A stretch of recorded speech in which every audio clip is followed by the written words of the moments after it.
Bienvenue sur ITV et bienvenue à l'émission spéciale consacrée aujourd'hui aux 100 ans d'Amadou Mahtar Mbow, un grand Africain qui a bataillé ferme pour que l'Afrique retrouve sa dignité à travers le monde. L'un des points essentiels de cette bataille, c'était le NOMIC, le nouvel ordre mondial de l'information et de la communication. Amadou Mahtar Mbow s'est battu pour que l'Afrique soit présente dans la communication et dans l'information. Aujourd'hui, plusieurs années après, on fête son centenaire aujourd'hui. On revient sur le NOMIC pour voir aujourd'hui qu'est-ce qui a été fait, qu'est-ce qui reste à faire, et en quoi le NOMIC a été important dans les batailles de contrôle de la communication en Afrique. Beaucoup de groupes de presse en Afrique sont nés justement à partir de cette idée d'Amadou Mahtar Mbow, tel que le groupe Sud de Communication. Nous sommes avec Madame Safili, qui a été directrice des rédactions du groupe Sud Quotidien, qui a été aussi pendant 7 ans directrice de l'AMARC, l'Association mondiale des radios communautaires à travers le monde. Pendant 7 ans, elle a dirigé cette organisation. Nous sommes aussi avec le professeur Daouda Ndiaye, qui est spécialiste des sciences de l'éducation, qui est juriste. Merci, messieurs, dames, d'avoir accepté notre invitation. Safili, beaucoup de temps a coulé après le NOMIC. Et si on fait un point aujourd'hui sur cette idée qu'avait développée Amadou Mahtar Mbow, qu'est-ce qu'on peut dire? Bonjour, merci Alsan, et bonjour à tous les auditeurs. Très contente d'être ici pour célébrer d'abord évidemment notre doyen Amadou Mahtar Mbow. Moi personnellement, j'ai eu la chance de le connaître enfant, d'avoir passé du temps avec lui et de savoir à quel point déjà en interne, ce plan familial, il est un modèle. Et à travers la planète aujourd'hui, on le sait, ça a été dit et redit, ça va être redit. Donc j'en profite pour le saluer, souhaiter joyeux anniversaire et souhaiter donc son travail puisse être perpétué. NOMIC a 40 ans, plus qu'une génération. Absolument. On a du recul pour regarder. Et aujourd'hui, plus que jamais, ce que moi je retiens, c'est que d'abord c'était une très grande idée. Et d'ailleurs, je pense que l'histoire retiendra ou ne retiendra pas, je ne sais pas, qu'au départ, les Américains eux-mêmes étaient à l'origine, parmi les originateurs de cette idée, lors de la conférence de Nairobi, qui avait lancé cette idée-là et qui l'avait confiée donc à Sean McBride, qui a produit le rapport. Et donc c'était une très grande idée, très visionnaire. 40 ans après, elle est plus d'actualité que jamais. En fait, c'est un programme perpétuel pour encore certainement des siècles. Il y a des choses qui ont été acquises. Aujourd'hui, nous sommes ici à iRadio pour parler. C'est des suites de cette grande bataille, de cette grande victoire. Mais aujourd'hui, il y a également beaucoup de recul, ou alors il y a des choses qui ont avancé beaucoup plus vite que les efforts qui sont nés du NOMIC. Daouda Ndiaye, le NOMIC. Oui, je tiens d'abord à souhaiter bon anniversaire au doyen Amadou Mahtar Mbow. Je vous remercie aussi de m'avoir permis de témoigner parce que je suis quelqu'un aussi qui est très proche de la famille. J'ai eu des moments de confidence avec le professeur Amadou Mahtar Mbow. Je l'ai beaucoup approché et aujourd'hui nous fêtons un homme de consensus, un grand homme, un homme qui a marqué l'histoire de notre pays.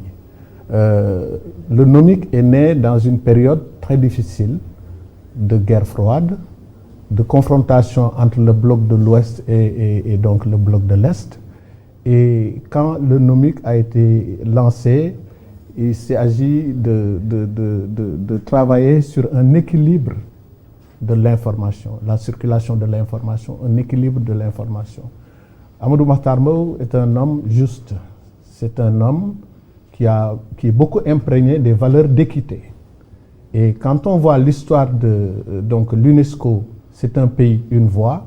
Donc on ne pouvait pas rêver pareille instance. C'est vraiment l'arène idéale pour permettre aux pays en voie de développement et aux pays non alignés de pouvoir peser sur l'échiquier international. N'oublions pas que dans le groupe des 77, au niveau de l'Organisation des Nations Unies, il y a une querelle de préséance. Mais Amadou Mahtar Mbow était la personne idéale parce que c'est le premier Africain à occuper un poste de responsabilité de haut niveau dans une organisation, dans un organisme spécialisé des Nations Unies. Et le choix a été très judicieux sur le NOMIC parce que Amadou Mahtar Mbow s'est appuyé sur de très fortes personnalités, 16 membres de la commission McBride, à commencer par Sean McBride, qui est le fondateur de Amnesty International. Sean McBride a été le prix Nobel de la paix en 1974. il a été prix Lénine pour la paix, la plus haute distinction en Russie, en 1977. Donc c'est une personne qui a un background qui lui permettait de pouvoir regrouper les gens. Et quand on voit, par exemple, dans les experts, on peut citer, par exemple, Hubert Beuve-Méry, qui est le fondateur du journal Le Monde. On pouvait aussi, c'est important de faire cet historique, on pouvait aussi citer Gabriel Garcia Marquez, l'auteur de 100 ans de solitude. Absolument. Nous fêtons les 100 ans. Et Gabriel Garcia Marquez a été prix Nobel de littérature 2 ans après le lancement du Nomic. Donc, le travail qui a été fait par Amadou Mahtar Mbow n'a pas été facile. Dans la mesure où l'UNESCO a été transformé en lieu de confrontation idéologique, les pays de l'Est, les pays occidentaux, et les Américains étaient très fâchés. Les Américains n'étaient pas du tout contents.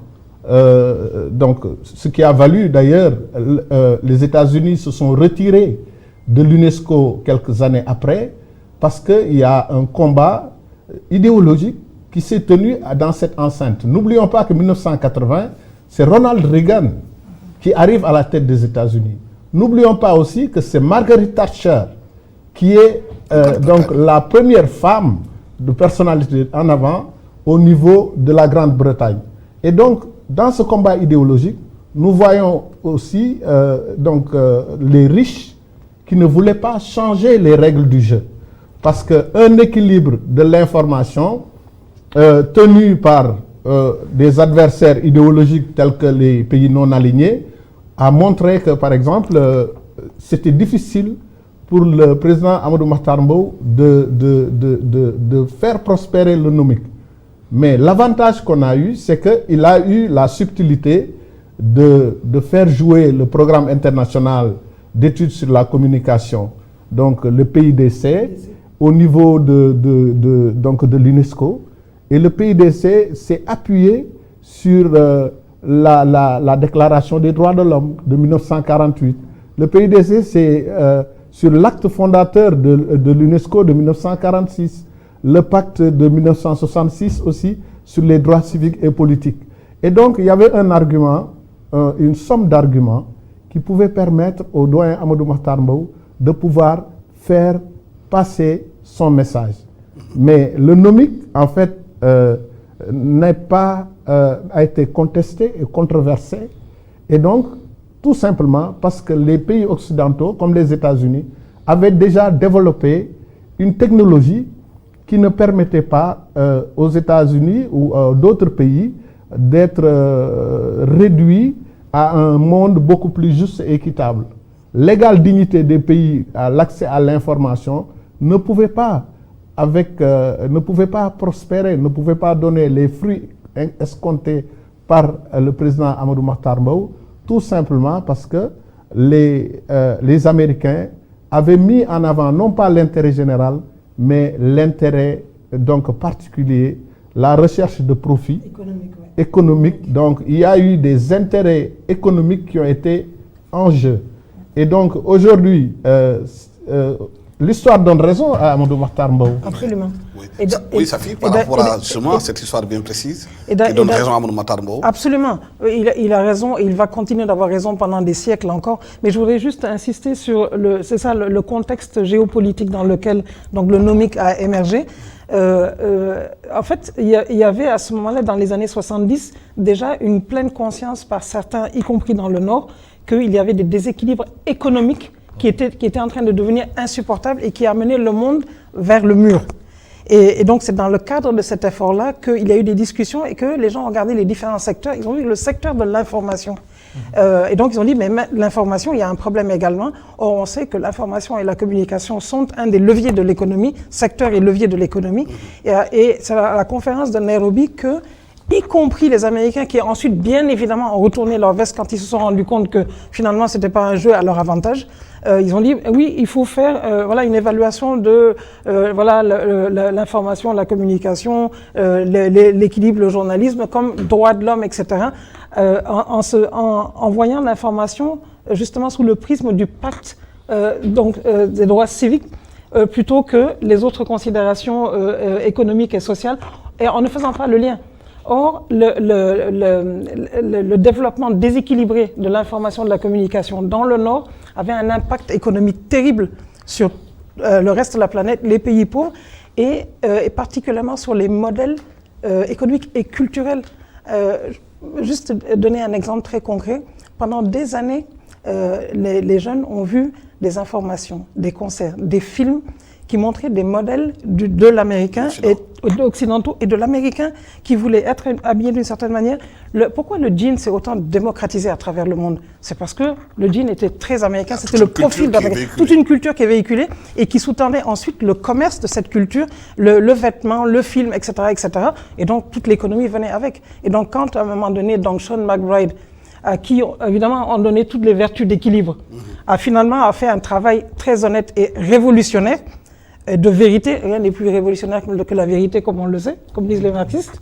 À ce moment-là, les Américains se sont rendus compte que finalement, cette affaire-là ne les arrangeait plus. Et là, ils ont sorti les armes et ils sont montés au créneau à la bataille. Mais dans cette bataille, est-ce que l'Afrique a pu tirer son épingle du jeu?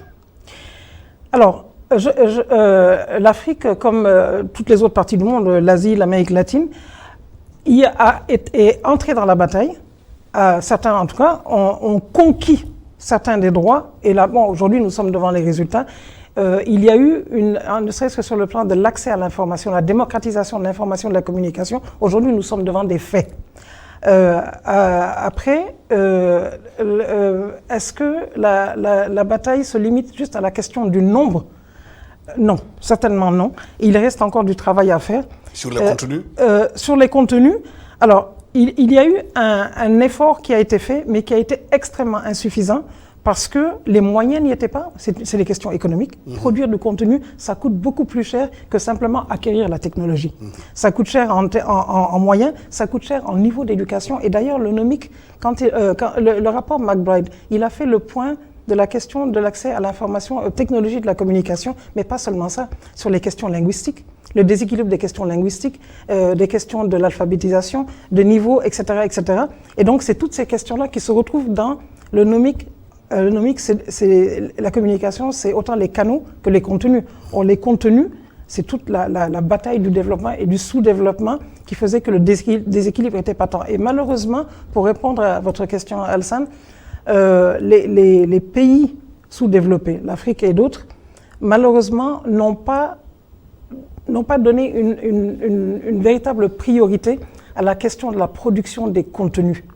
Peut-être que les moyens étaient difficiles à acquérir, mais là a été une bataille ratée. Oui, justement, cette question elle est bien importante dans cette bataille des contenus en Afrique. Le constat qu'on a fait, c'est que l'Afrique est inondée par des satellites, par des télévisions étrangères qui viennent, qui changent pratiquement la culture. Aujourd'hui, nos enfants sont devant une télévision, ils regardent plus ce qu'on offre de l'extérieur. Et nous, en interne, on n'arrive pas à donner à nos enfants ce qu'on produit nous-mêmes, notre propre culture. C'est un échec de l'Afrique. Oui. Et en fait, la question a été posée par un membre de la commission McBride, donc Gabriel Garcia Marquez, que j'ai cité tout à l'heure, qui parlait parce qu'il y avait une idée de plan Marshall pour doter les pays en voie de développement de technologies. Alors, la position de Garcia Marquez, c'était de dire ce plan Marshall n'arrange pas l'Afrique, parce qu'à travers le transfert de technologies, ils vont imposer des modèles culturels et ils vont parler au nom des peuples qu'ils ne sont pas censés représenter. Et donc, c'est un travail qui est important. Aujourd'hui, par exemple, quand on revoit le combat de Amadou Mahtar Mbow, ce combat est plus que jamais d'actualité. Pourquoi? Parce qu'aujourd'hui, on parle de la siliconisation du monde. C'est-à-dire qu'en 2017, le Danemark est allé ouvrir une représentation diplomatique à la Silicon Valley en s'adressant aux GAFA. Et donc, c'est extraordinaire que, par exemple, aujourd'hui, les États ont perdu du champ. Parce que nous, on a vécu jusque-là dans des États où on vous dit que l'État est souverain. L'État a un pouvoir suprême de commandement sur l'effectivité du territoire. Et on se rend compte qu'aujourd'hui, il y a quelque chose qui nous échappe dans ce libéralisme numérique à outrance. Cette siliconisation du monde se vit à travers un déséquilibre. D'abord, par exemple, la déclaration d'indépendance du cyberespace. Le 8 février 1996, donc Barlow avait fait une déclaration d'indépendance pour dire aux pays industriels, il s'adressait aux pays industriels, il leur dit que vous n'êtes pas les bienvenus dans notre monde. Moi, je viens du cyberespace et mon domicile, c'est l'esprit. Donc, il y a une forme de colonisation parce que l'Europe a beaucoup souffert de ce déséquilibre aussi. Et l'Europe, à un moment, a été... En fait, il y a des rapports qui considèrent l'Europe comme une colonie, donc comme une colonie de la Silicon Valley. Et donc, nous considérons en Afrique comme une colonie de la colonie. Puisque nous avons été colonisés par l'Europe, nous sommes une colonie de la colonie à travers la siliconisation. Et donc, ce qu'on voit aujourd'hui, c'est qu'il y a une déstructuration. Toutes les fonctions régaliennes qui ont été reconnues aux États ont été perdues. Absolument. Parce que quand on fait le Bitcoin, quand Internet frappe de la monnaie, quand par exemple Facebook est en train de travailler sur le GEM, avant c'était Libra, et donc quand on voit tous ces attributs de l'État qui sont en train de nous échapper, on est dans une forme de géopolitique du chaos, pour reprendre ce livre de Serge Halimi, donc une sorte de géopolitique du chaos qui n'arrange pas du tout l'Afrique. Oui, alors chaos, moi personnellement j'en prends et j'en laisse. Il y en a qui tirent leur épingle du chaos. Parce que si je suis totalement d'accord avec vous. Et si je reviens au Nomic et ce qu'il prônait, essayer de mettre en place, c'était un programme. On l'a dit, d'abord c'était les enjeux économiques, le déséquilibre économique, et dans ces dimensions information-communication. Et je voudrais retenir deux dimensions du programme du Comic. Un, c'était la question de la diversité culturelle de l'information. Et un autre, c'était la question de la redevabilité devant l'information, de ceux qui produisent l'information et la diffusent. Et aujourd'hui, si on ramène ça donc au GAFA, qui est notre sujet, alors, sur le plan de la diversité, on a, en 40 ans, il y a eu des vraies conquêtes. Aujourd'hui, les radios communautaires sont là. Aujourd'hui, les millions de sites d'information, etc., etc. Mais cette diversité, après avoir connu toute une croissance, ils sont en train d'être récupérés et complètement contrôlés en termes d'hébergement et autres considérations très concrètes par ces GAFA. Et donc, en termes de gouvernance, ça pose un vrai problème. D'ailleurs, là on parle, il y a un débat aux États-Unis, au Congrès américain, où les responsables des GAFA ont été convoqués, Mark Zuckerberg et celui qui gère Twitter, pour leur dire, écoutez, il faut qu'on contrôle ce que vous diffusez. Ils ont dit non, c'est contraire à la législation de liberté aux États-Unis. Alors j'y viens. Mais je disais donc là, il y a la question de la diversité qui s'est battue, les gens se sont battus après le Nomic pour conquérir plus de diversité. Il y a eu des vrais acquis, il y a eu des vraies réussites.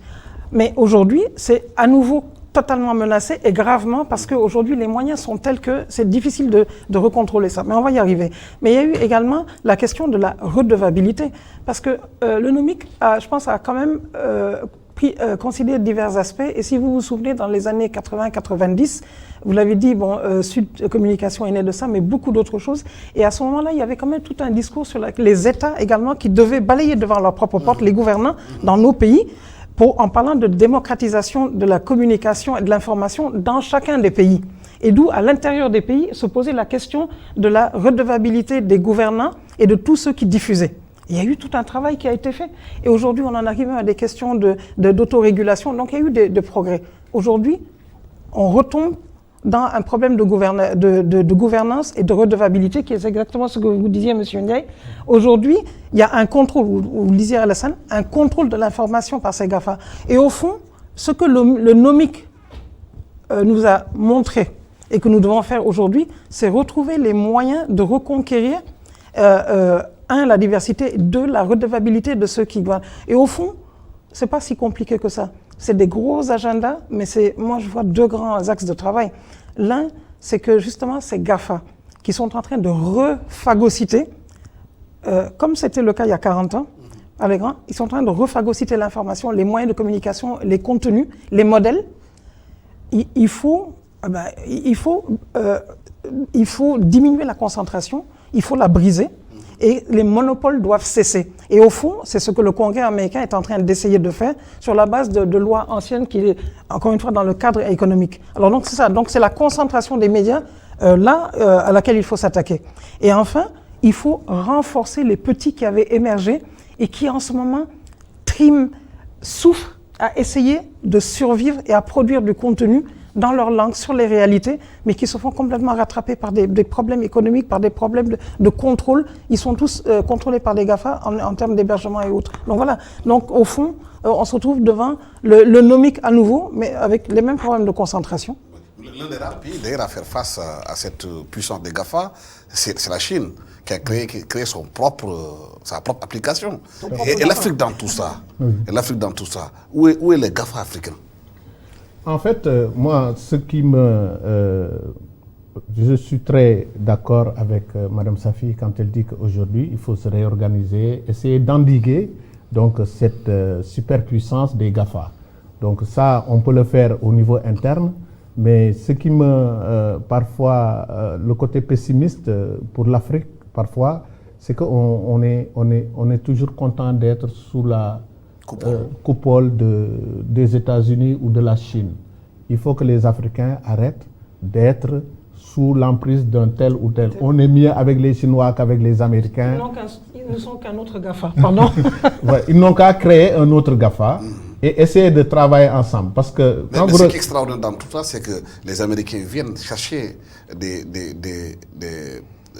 comment on appelle ça, la musique africaine aujourd'hui. Le Nigeria, le Beyoncé se mettent à la mode africaine pour donner un contenu aux télévisions américaines dans tout ça. Oui, mais ce travail-là, c'est un travail culturel. En fait, c'est par la culture, par les nouvelles technologies de l'information, comme l'avait dit Safi au début, l'époque de Woodstock a inondé nos marchés de jeans. Aujourd'hui, c'est le Vax dont on nous parle. La musique du Nigeria. La musique du Nigeria, etc. Donc c'est ce dont on nous parle. Mais il faut que nous, Africains, que nous soyons conscients d'une chose. La culture, l'industrie culturelle, c'est une réalité. Il faut se battre pour avoir une certaine autonomie. Dans ce rendez-vous du donner et du recevoir, il faut qu'on ait quelque chose à les vendre. Oui. Aujourd'hui, les gens travaillent sur l'intelligence artificielle. Et on a vu la rapidité avec laquelle les vaccins ont été produits. Avec la 5G. Voilà, dans les temps records. Et donc, quand on voit, on nous parle de Sinopharma, on nous parle des Indiens, on nous parle de... etc. Mais qu'est-ce que l'Afrique a apporté? On se heurte à nouveau à la question des moyens. Oui, la question... Et les moyens ne sont pas que financiers, ils sont lourdement financiers. Voilà, il y a d'autres moyens. Les moyens d'Africains sont... Savons-nous les identifier et les mobiliser? Oui. Oui, allez-y. Alassane, je voudrais rebondir sur un point que vous avez soulevé là. Comment, aujourd'hui, de manière assez cynique, l'industrie culturelle mondiale, dans les GAFA, reprennent les modèles culturels, y compris africains, par exemple le Vax. Bon, d'ailleurs, historiquement, on sait que le Vax ne vient pas d'Afrique, mais quand même, aujourd'hui, nous sommes, depuis très longtemps... Il y a les Diaras Baïfal que les voilà, fabriquent. Voilà, très bien. Il y a les chaussures marocains. Tout à fait. Et donc, tout ce capital culturel que nous n'avons pas encore valorisé, encore une fois, parce qu'il n'y a peut-être pas une conscience suffisante, c'est de manière extrêmement cynique que c'est en train d'être récupéré. Et je voudrais partager avec vous une anecdote. J'ai eu la chance de rencontrer quelqu'un qui a travaillé en 2e cercle avec la commission McBride. Je l'ai rencontré vers la fin des années, au milieu des années 90. Et il m'a raconté une chose. Il m'a dit, vous savez, l'industrie musicale mondiale, elle est contrôlée par quelques grands... Sony, grands majors. Voilà. Et ils ont des modèles par lesquels ils formatent les goûts de toute la planète. Un morceau va passer sur quelques milliers de télévisions, radio, et tout le monde se met à fredonner ça. Et donc, voilà, ils construisent. Et stratégiquement, leur modèle économique est de contrôler 80% des goûts et des habitudes d'écoute musicale de toute la planète. Et c'est stratégiquement qu'ils ont décidé de ne pas contrôler les 20%. Et ces 20%-là, ce qu'ils font, c'est qu'ils vont en permanence essayer de trouver à travers la planète des originaux qui existent, des petits, voilà, la culture originale. Récemment, ce morceau fait par un groupe sud-africain qui a fait un carton mondial. Voilà. Alors, et là, ça leur permet de réinjecter, exactement, ça leur permet de réinjecter ça dans les 80%. Voici comment ils entretiennent de manière très intelligente leur industrie, mais également très cynique pour les 20%. Où ils vont puiser ça sans évidemment ni leur donner les moyens, ni leur donner une chance de se développer. C'est vrai de la musique, mais c'est vrai également des modèles vestimentaires dont vous parliez à l'instant. Et du cinéma aussi. Et du cinéma, exactement. Tout ça, c'est l'industrie culturelle et c'est très lié. Et donc, la question est, est-ce qu'à un moment donné, il y aurait une capacité de prise de conscience et de valorisation et surtout de monter de joindre les efforts. Parce qu'au fond, il y a des milliers et des milliers et des milliers d'initiatives. Et l'image que j'ai souvent en tête, je termine là-dessus, en tout cas pour le moment, c'est que depuis 25 ans que les GAFA existent à peu près, et le Nomic a 40 ans, mais en 25 ans, les GAFA ont galopé tellement vite, à une vitesse exponentielle, qui a fait que les milliers de charrettes de la diversité qui s'étaient construites de peine et de misère, finalement, n'arrivent pas à les rattraper. Et au fond, comment est-ce qu'on va gagner de la force et de la vitesse avec cette foultitude, cette multitude de petites charrettes de la diversité à travers le monde? C'est ça la réflexion. Et ce qu'il faut, c'est remettre au goût du monde le NOMI, qui était un programme mondial et qui a donné la force que les petits se joignent. Et la marque, l'Association mondiale des radios communautaires, c'était ça. Et les succès ont été réels. Alors c'est possible, il faut y croire. Ce sont des batailles, mais il faut y croire. Ouais. Mais fondamentalement, si on regarde aujourd'hui au Sénégal, sur le plan de cas du Sénégal, on a constaté que les médias étrangers ont un programme bien précis. Les langues nationales, avec RFI, France 24, qui fait une chaîne qui s'appelle aujourd'hui, qui fait un peu de Wolof, Canal, qui fait de Sounieuf. C'est pas innocent.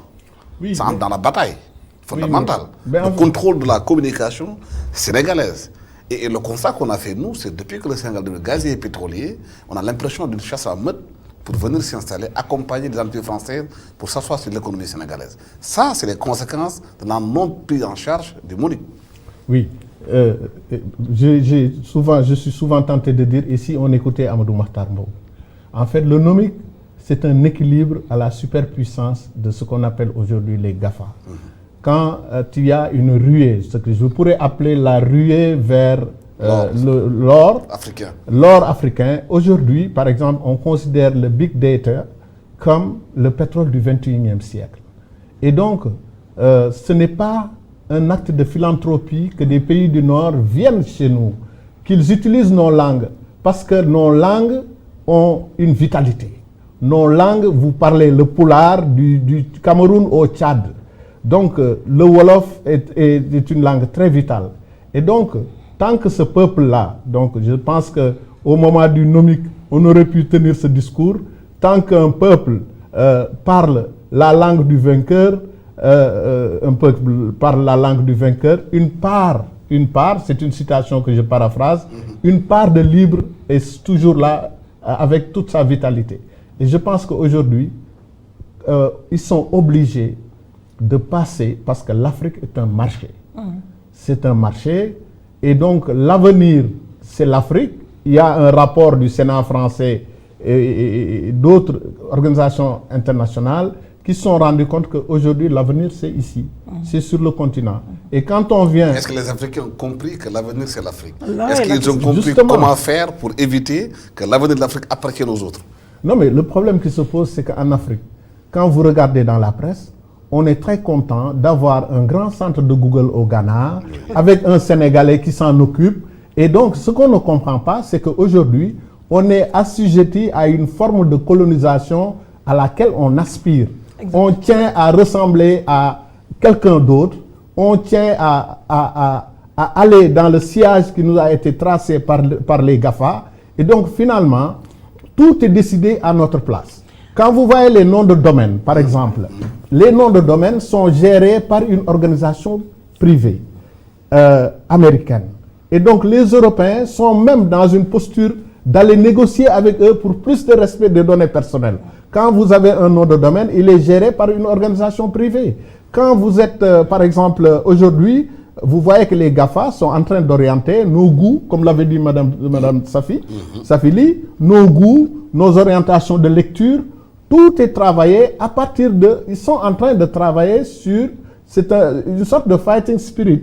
Ils sont en train de se J'aimerais battre. demander à Safi, est-ce qu'il y a une capacité de résistance par rapport à cette nouvelle philosophie de communication, d'accaparement des esprits en Afrique?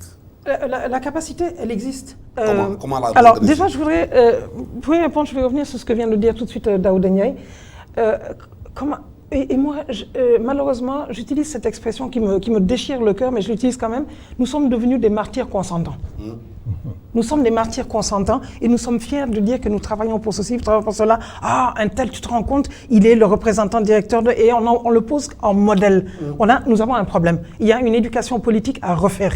Il y a 40 ans, le NOMIC avait fait une éducation politique et ceux qui ont fondé les groupes médias qui existent dans ce pays aujourd'hui et qui comptent, ils ont été éduqués politiquement. Voilà, c'était la génération NOMIC. Et il y a cette éducation à refaire. Bon, ça fait qu'on a un petit retard.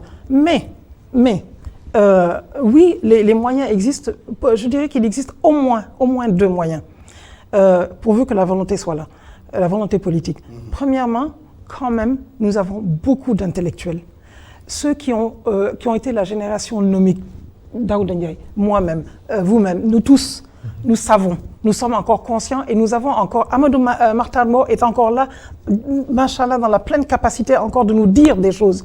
Ceux qui étaient avec lui, ils sont là pour nous dire les choses. Et donc, la capacité de réflexion et de vision et de construction, elle est là. La génération d'après a une capacité de réflexion et de vision. Ce qu'il faut, c'est recréer des cercles de réflexion. Ça, c'est et la deuxième grande capacité, c'est le bassin de tous ceux qui sont, au fond, aujourd'hui...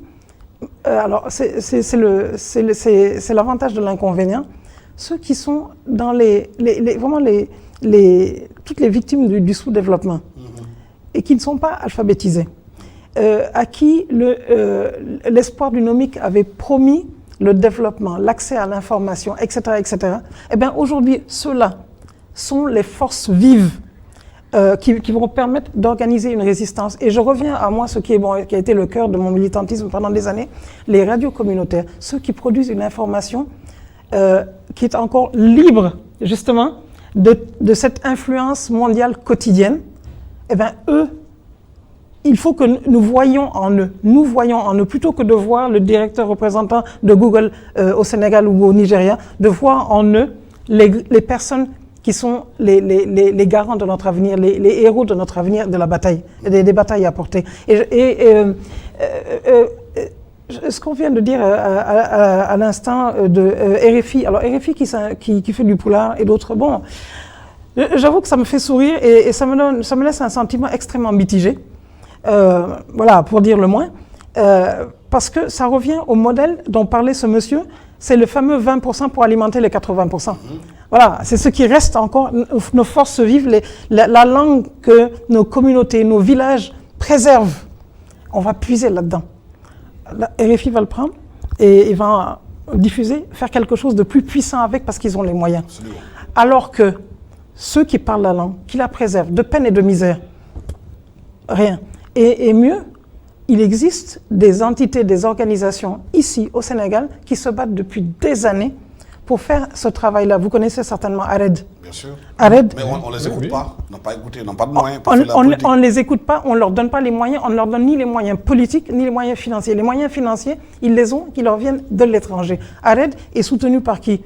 Par l'UNESCO, qui n'a plus autant de moyens que ça. ARED est soutenu par RTI, ARED est soutenu par les Émirats arabes.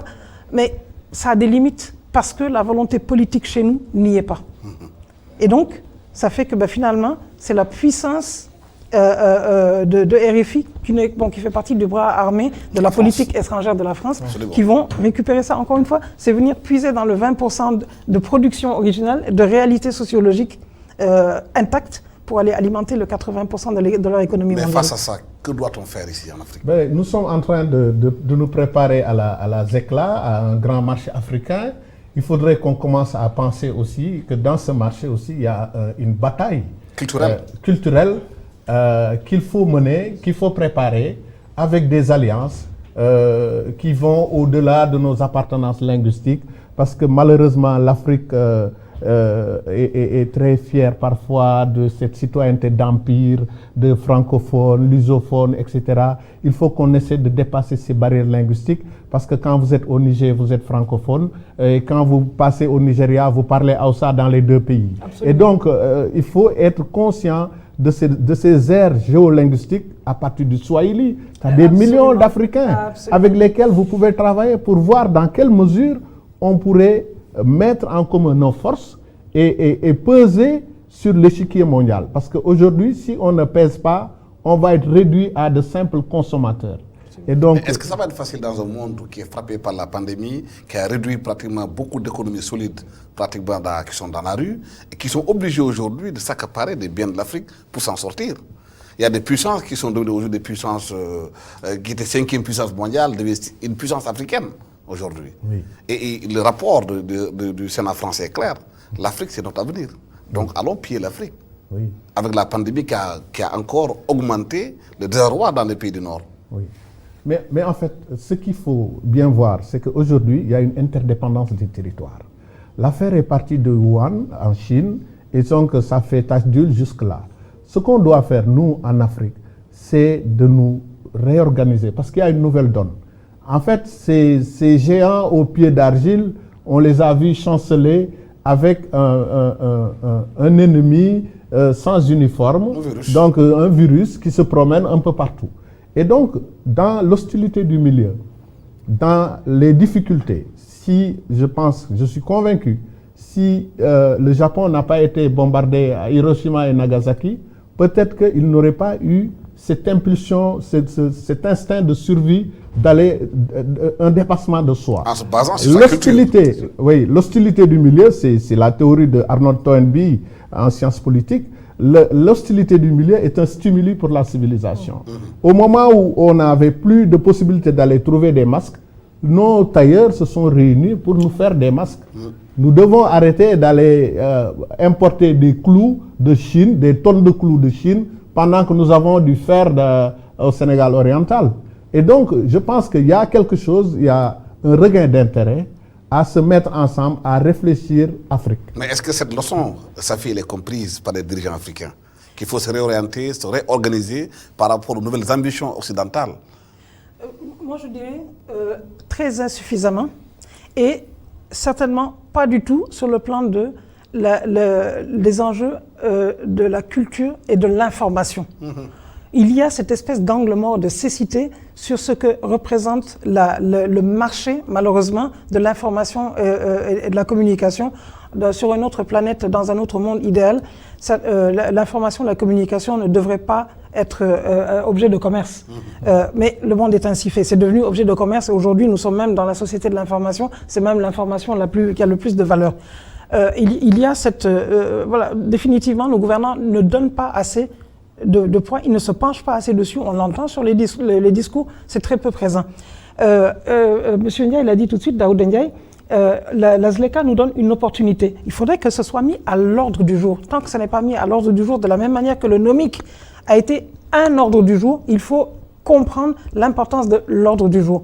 Et enfin, autant je salue le travail de nos capitaines d'industrie très modernes, autant il est temps qu'on reconnaisse que les petits et les sans-grades qui font justement qui ont produit les masques devant la menace de la pandémie, etc., les radios communautaires, je reviens toujours à elles, etc., ce sont ces sans-grades-là qui sont les véritables soldats infatigables. Alors, moi, je veux croire que la bataille n'est jamais perdue, sinon allons habiter les cimetières. Mais le danger d'avoir les radios communautaires aujourd'hui, c'est qu'au Sénégal, le constat qu'on a fait, c'est que la plupart d'entre elles sont accaparées par des politiciens. Alors ça, bon, c'est un second sujet. Mais en réalité, bon, sans rentrer dans trop de détails, ne serait-ce qu'au Sénégal, la radio communautaire, au fond, pas toutes, hein, certaines sont phagocytées par les politiciens et d'autres, mais celles qui ont véritablement une mission communautaire. Elles sont regroupées, elles se sont dotées d'une charte pour dire voici notre mission et elles essaient de s'y tenir tant bien que mal. Je pense que ce n'est pas tant ça le problème que le fait que le cadre de gouvernance n'a pas de vision et de compréhension stratégique de qui elles sont et ce qu'elles peuvent apporter, et on les enferme de manière absolument criminelle dans des législations qui les empêchent de faire de la politique, d'avoir de la publicité sur des modèles importés et totalement inappropriés, mais sur le plan ne serait-ce que de la politique. Expliquez-moi, messieurs, comment est-ce qu'on peut dire à une radio communautaire qui pendant 5 années est là à parler des problèmes quotidiens d'une communauté et qui est au fond un agenda très politique, mais dans le sens le plus noble du terme, et on leur dit rien à ce moment-là, et paf, arrive une élection, arrive la campagne, brusquement on leur dit « Ah, vous n'avez plus le droit de parler de politique » et on les menace de les fermer. Et il y a un sérieux problème de gouvernance et d'incompréhension de leur rôle. Donc il y a un problème là, et tant qu'on ne leur donnera pas leur place, on n'ira pas très loin. Et sur ce point, je voulais terminer en disant, moi, pour avoir travaillé justement à la marque et donc au siège qui est à Montréal, au Canada, j'ai également pu voir d'un observateur, vraiment, j'étais aux premières loges pour voir comment fonctionne le modèle de la radio communautaire au Canada. Mais les radios communautaires canadiennes, elles ont été intégrées, après tout un plaidoyer certes, mais elles ont été intégrées dans les modèles de développement. Ça veut dire que quand les gouvernements, et surtout les gouvernements locaux, font leur programmation stratégique annuelle ou quinquennale, il y a une rubrique qui prévoit ce qui est confié comme projet, stratégie de développement aux radios communautaires en termes d'information, et également une rubrique budgétaire et pour leur permettre de faire le travail et de participer à la construction, participer à la construction communautaire et de développement de l'ensemble. J'aimerais que ça vienne ici, rien ne l'empêche, dans le cadre de la décentralisation, de l'acte 3, etc., etc. Est-ce qu'on peut intégrer ces forces-là à l'intérieur? Et là, Ce qui permettra de contrecarrer d'autres médias qui viennent de l'étranger. Voilà, moi je pense que l'existence des radios communautaires est vitale dans une démocratie. Parce que les radios communautaires, ce sont les relais sûrs d'une information fiable partant de la base. Vouloir les enfermer dans des corsets juridiques pour interdire de parler de politique, etc. Moi, je suis convaincu, sans être léniniste, que les problèmes politiques sont les problèmes de tout le monde et les problèmes de tout le monde sont des problèmes politiques. Et donc, il faudra travailler à la base pour aller vers le sommet. Nous avons la chance dans notre pays d'avoir un pluralisme médiatique et donc, je pense que quand vous avez des envoyés spéciaux à Malem Odar, à je ne sais où, et donc, voilà, je pense qu'en dehors de vos envoyés spéciaux, vous avez aussi des personnes qui se réveillent le matin avec les mêmes personnes, qui ne sont pas des envoyés spéciaux, qui vivent qui ont la température du milieu et qui sont capables de produire de l'information qui intéresse tout le monde. Parce que quand vous voyez un peu, par exemple, le français, quand vous avez les indicateurs de ceux qui parlent français au Sénégal, et vous voyez que dans un certain débat technique, plus de la moitié de la population, les Sénégalais sont exclus dans leur immense majorité. Quand vous allez en justice, vous avez un droit latin. Quand vous allez, par exemple, voilà, il y a une bonne partie de la population qui est exclue de ce droit fondamental qui est le droit à l'information. Les Sénégalais ont besoin de comprendre. Et donc comprendre dans une langue qu'ils ont intégrée, qu'ils ont parlé depuis leur naissance. Et je pense que vous avez parlé tout à l'heure de ARED, ce sont des organisations à soutenir. Je pense à l'OSAD de Mme Aram Fall Diop et donc d'autres organisations qui travaillent sur le terrain sur la question linguistique. La question linguistique est très importante. Elle est importante en ce sens que la langue est comme une sorte de langue d'Ésope, la meilleure et la pire des choses. Parce qu'on peut utiliser la langue pour construire une information, pour faire une propagande au sens de Edward Bernays, une sorte de fabrique de l'information pour ne pas dire aux gens la vérité. Hein? La vérité est une valeur cardinale. Il faut se battre pour que les gens aient la bonne information. Et la bonne information passe aussi par nos langues nationales. Absolument. Par nos langues nationales. Et donc, il ne faut pas s'étonner que France RFI viennent nous parler poulard et autres. Travaillons avec ceux qui sont à la base pour faire émerger et encore une fois, cette richesse. Sans le soutien des gouvernants, malheureusement, parce que moi je leur reconnais leur importance, mais malheureusement, ils ont jusqu'à présent raté ce coche-là. Mais ici au Sénégal, et mettons dans la sous-région.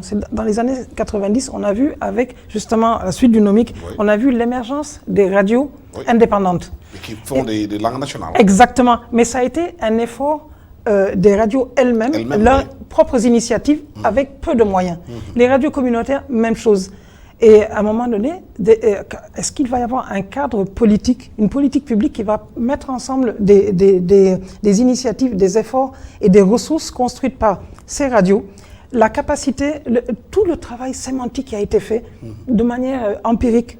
Je pense à des gens comme Ndiaye Diop, qui est devenu un monument, comment il s'appelle, Maodo Faye et d'autres, qui ont fait un travail admirable.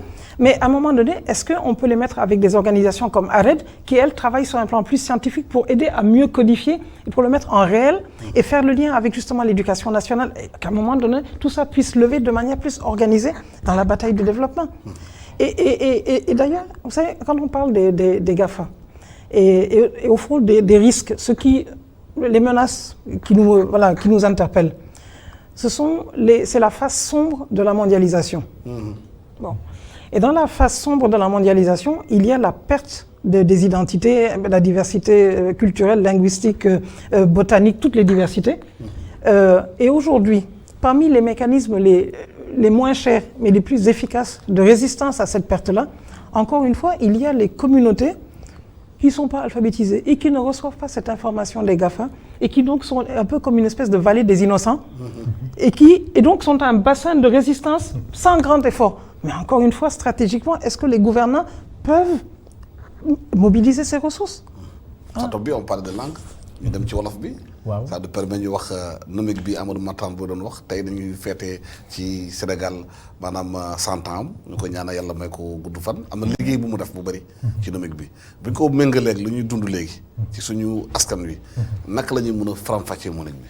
waaw Nomic bi ñi nga xam ne ñoo ko sànc dafa dëppoog li wala fi naan mag mat naa bàyyi cim réew te Amadou Mahtar Mbow suñu kilifa la goo xam ne xeexal nañu ca xeexukaay ya laata ñuy agsi mooy li wala fi naan bu ñay di xàll babal doom yaa tax c'est pour le confort des éléphanteaux que l'éléphant élague les buissons et donc ñun suñu wàllu bopp Sénégal dañu war a delluwaat toog waxtaan xoolaat suñu bopp léegi Safi lii mu ngi wax ci affaire rajo communautaire yi mu ngi wax ci leneen ak leneen ak leneen il faut que ñu bàyyi ñun waa Sénégal dañu war a bàyyi faw ñu bàyyi nekk ci kilifteefu américain yi wala ci kilifteefu chinois yi ñun ñoo gën a yàgg ci àdduna bi ñun ñooy fii la nit njëkk a juddoo kon tey jii bu ñuy dëkkale naan nous sommes le tombeau de l'humanité ndax ay guerre ak yeneen yu ñuy indil ci presse bi duñu ko won loolu dañ koy jël teg ko fële ndax loolu lu ñu tànn la wan ñu pour soofantal ñu léegi ñun nit ku ne da nga war a fonk sa aada nit ku nekk da nga war a fonk say mbaax te loolu dafa di loo xam ne yàlla may nañu ay mag ñoo xam ne ñu mel ni góor gi Amadou Mahtar Mbow bàyyi fi ndono loo xam ne yàlla na yàlla guddal fanam bàyyi fi ndono loo xam ne ñun mën nañ ci sukkandiku ngir mën a dooleel lépp lu ñuy wax communication lépp lu ñuy wax rajo ak lu ñuy wax sax développement ndax culture ñi ngi wax ci culture et cetera Léopold Sédar Senghor moo naan la culture est l'alpha et l'oméga de toute politique donc culture moom ci la lépp di tàmbalee te ci lay mujjee kon war nañu taxaw gën a xoolaat suñu bopp lëkkaloo te bàyyi parloo bi Mali Mauritanien kii Gambien la et cetera boo demee Gambie fekk fa ay Saalum donc il faut que ñu cloison yooyu nga xam ne moom la ñu teg tàppaat yi nga xam ne moom la ñu teg moom la ñuy daaneel dajeek africains yi ñu toog jéem a xool nan la ñu mën a doolelee suñu continent nan la ñu mën a liggéeyee Europe ba mu organisé woo dajaloo dafa yàgg Amérique latine def nañu seen organisation dajaloo africains yi seen bopp il faut que ñu bàyyi ñu naan kii francophone la wala kii anglophone la déedéet ñun ñëpp ñoo bokk benn gox bu ñu dëkk ñoo bokk benn maam nañu dajaloo boole suñu doole xool nan la ñu mën a taxawee képp ku fiy dugg ñu xam nan la ñu mën a traité ak yow égal à égal dañuy doon suñu ay naataangoo waaye ñun duñu doon seeni surga ñoom suñuy nawle lañu ñun duñu seeni surga bu ñu ñëwee fi war a am lu ñuy doxal dañu war a toog ci autour d'une table waxtaan ku ne xool lan nga mën a préserver comme intérêt intérêt yi forcément ils sont pas convergents. mais fexeel rek ba ki nga xam ne GAFA bi day dugg. buy dugg aussi na ci Sénégal gis boppam. bu baax a baax a baax. loolu valable na ci pétrole bi valable na ci gaz bi valable na ci leneen ak leneen ak leneen. Safi Monique bi naka lañ ko war a tënkee les 40 ans après dafa mel ni ba léegi dafa am actualité. dëgg la li Daouda wax léegi suñu papa Amadou Mahtar Mbow yàlla na ko fi yàlla bay lu yàgg ànd ak wér. te ñu koy gërëm di ko sant te yàlla may ko moom tam mu gis ne ñun li mu ñu sant li mu ñu sas. ñu ngi ciy dox. te man li ma ciy jàpp lii Daouda wax man du ma ci teg dara mais am na leneen lu ma bëgg a wax nomique bi li mu ñu won mooy li ñu mag ñi doon wax dañu bañ a nekk ñu réer. bu amee ku jógee ci biti ñëw ne ñun ay ñu réer lañu ay ñu ñàkk lañu fii dara nekk fi lu dul ndóol xamuñu dara xamuñu lu dul lu ñoo jàngal ba ñu gëmoon ko boobu temps colonisation esclavage ba colonisation. ba yàlla def ñu xeex ko ba moom suñu bopp mais balaa nga mën a moom sa bopp dëgg tigi nga xam yow yaay kan nga xam loo mënal sa bopp loo mën a may keneen nga xam looy won sa doom te moo fi des média yi xam nga bu ñuy wax waxu nomique mën na lu bëri waaye nañu wax rek ci waxu média yi rajo yi télévision yi instant yi sax fi mu ne nii rajo communautaire yaa ngi fi télévision yaa ngi def ay programme ci wolof ci pulaar ak leneen ak suñu làkk yëpp te ma koy rafetlu bu baax a baax ñun ñëpp te waaye ba tey ma koy xeeb. des na te des bi ci ñi ñu jiite ci ñoom la desee parce que ñiy def ñu ngi def ak seen tuuti li ñu am waaye buñ leen jàppale woon def ko politique publique.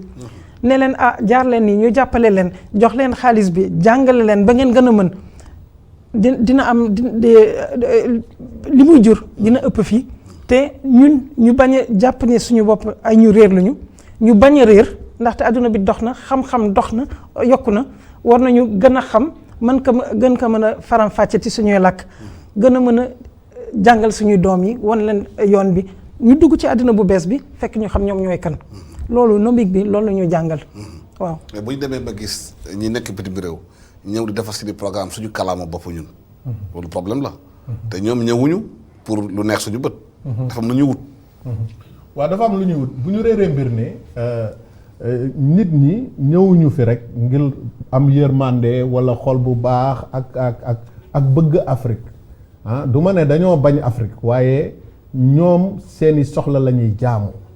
seeni njariñ la ñuy jaamu seeni soxla la ñuy jaamu kon ñun ñi nga xam ne ñoo nekk fii ci réew mi dëkk réew mi te amuñu feneen fu dul Sénégal amuñu feneen fu dul Afrique lépp lu ñu nit war a ñëw di ko lijjanti ci ñun donte le day wax li ñuy wax làkk yi ñuy làkk dañu war a toog ak moom saytu bu baax pour xool ba xam ëllëg lan mooy njariñu liñ fi war a bàyyi sunu ay dono kon tey bu fekkee ne wéeru nañu ci li nga xam ne moom la ñoom góor gi Amadou Mahtar Mbow taxawaloon dañuy gën a takku taxaw ngir du jàmmaarloo sax ngir bu ñu toogee ak ñi ñuy liggéeyal bu ñu ñibbee suñu kër ñu am lu ñu fa yóbbu te suñu kër mooy Sénégal ñoom lépp lu ñu fi am dañ koy yóbbu seen dëkk te dara mun leen tere yóbbu seen dëkk kon tey jii dafa jot Sénégalais yi yéen ñi nga xam ne yéen a yor média yi ngeen di wax ak Sénégalais yi di leen wax suñu mbokki réew mi ñu leen di wax ku ci ne njariñu Sénégal fan la nekk ku ci ne ñu wax la yow yaay kan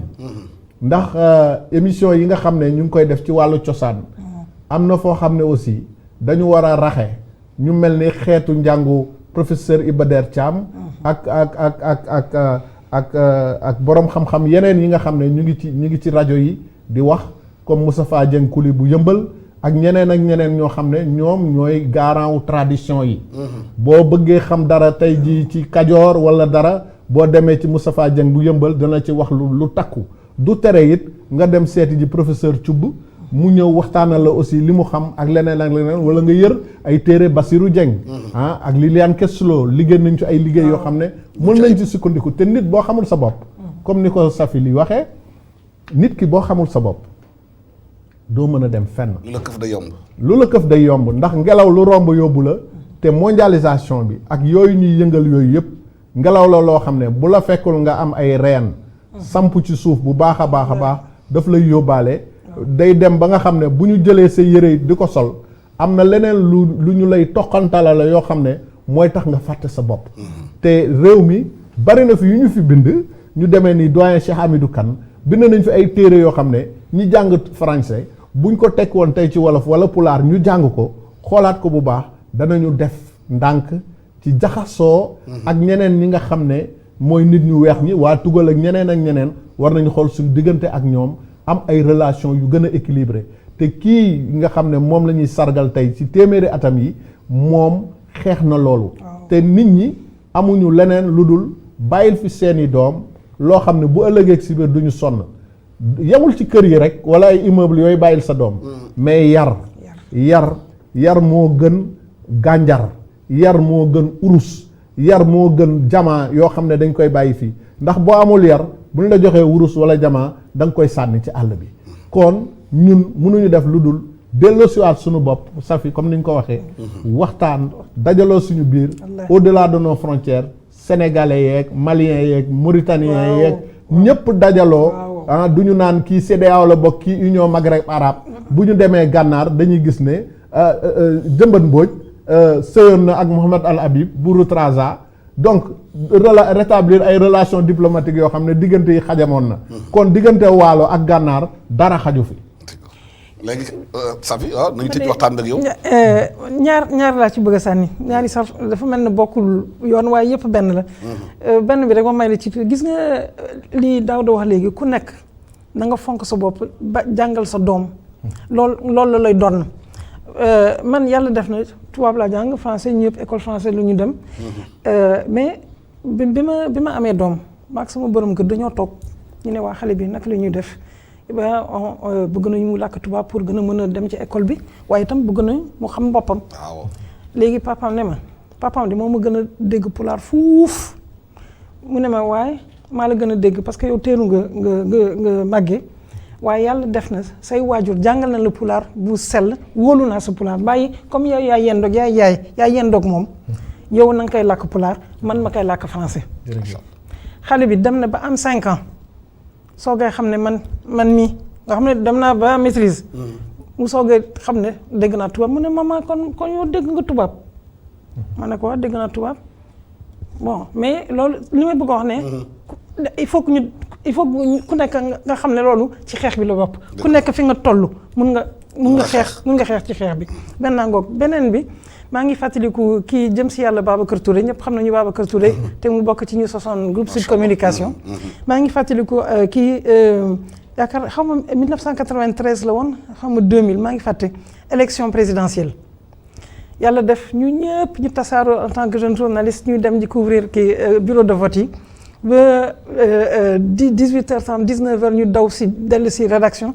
ñuy def réunion de rédaction pour lu am daal yàlla def ñu toog ma gis benn kii jigéen tubaab bu toog ci benn ruq nii ci salle de rédaction bi ñun bàyyi ñu ko fa parce que daan nañu am ay stagiaires yu jóge fu nekk rek Babacar Touré jóge bureau ñëw fekk ñu salle de rédaction fekk moom daw ñëw ci réunion rédaction yi mu ñëw taxaw làkk ñu wolof ne seen réunion rédaction tey wolof ngeen koy def gis ngeen doomu aram bi toog fee ngeen baal ma de mu ne gis nga kii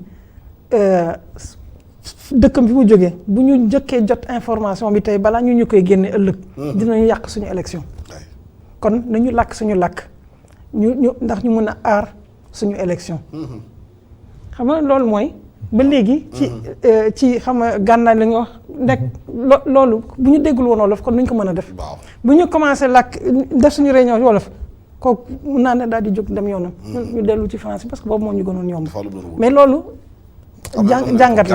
jàngat la jërë ngeen jëf maa ngi lay gërëm Safi Ly di fàttali téléspectateurs yow da nga nekkoon directrice de rédaction bu groupe Sud Communication nekk tam pendant 7 ans yore AMARC buy gérer rajo communautaire yi te dekk léegi directrice Nexus benn kuréel buy liggéey si mbirum communication di gërëm tamit Daoud Ndiaye nekk professeur science de l'éducation nekk juriste nekk tamit ki xamoon Amadou Matar bu baax liggéey nag moom leen di waxtaan tey di faram-fàccee waxtaan bi ci français ak ci wolof ñu ne gërëm di leen sant ñu ndoog jàmm jërë ngeen jëf